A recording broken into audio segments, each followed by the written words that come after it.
મોટા માણસોને પોતાને માટે ક્યારે સમય મળતો હશે? આજકાલ ભણેલા ગણેલાઓને પોતાની સ્પેસ જોઈએ છે. કે ખરા, આઈ વોન્ટ માય સ્પેસ.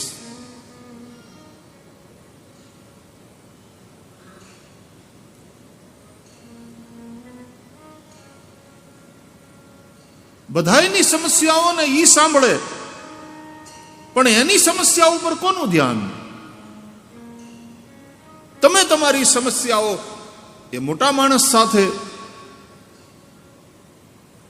પછી સામાજિક રીતે આગેવાન હોય, પોલિટિકલી એ લીડર હોય, આધ્યાત્મિક રીતે આપણો ગુરુ હોય, કે પ્રેમની દ્રષ્ટિએ આપણો મિત્ર હોય, તમે તમારી સમસ્યાઓ એની સાથે શેર કરવા માગો અને કર્યા કરો. હૈયું હળવું થાય,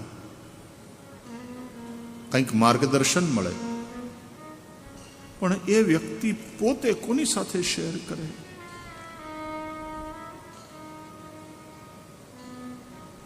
તમે એની પાસે જઈને રડો, કોક દી એને રડવાનું મન ન થાય, ત્યારે એને ખંભો કોણ આપે કે ખભા ઉપર માથું મૂકી નહીં રડી શકે?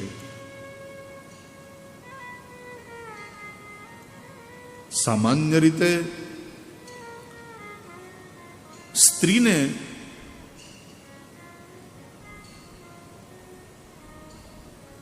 રડવાના અવસર વધારે મળે,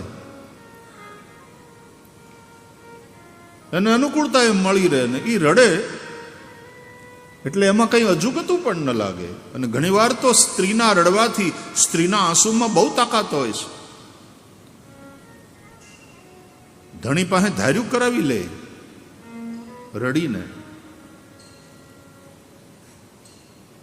પુરુષને રડવાનો સમાજે જાણે અધિકાર નથી આપ્યો.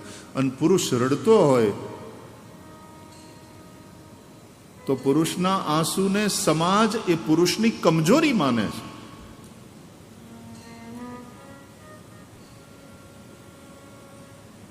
શું પુરુષને લાગણીઓ નથી હોતી?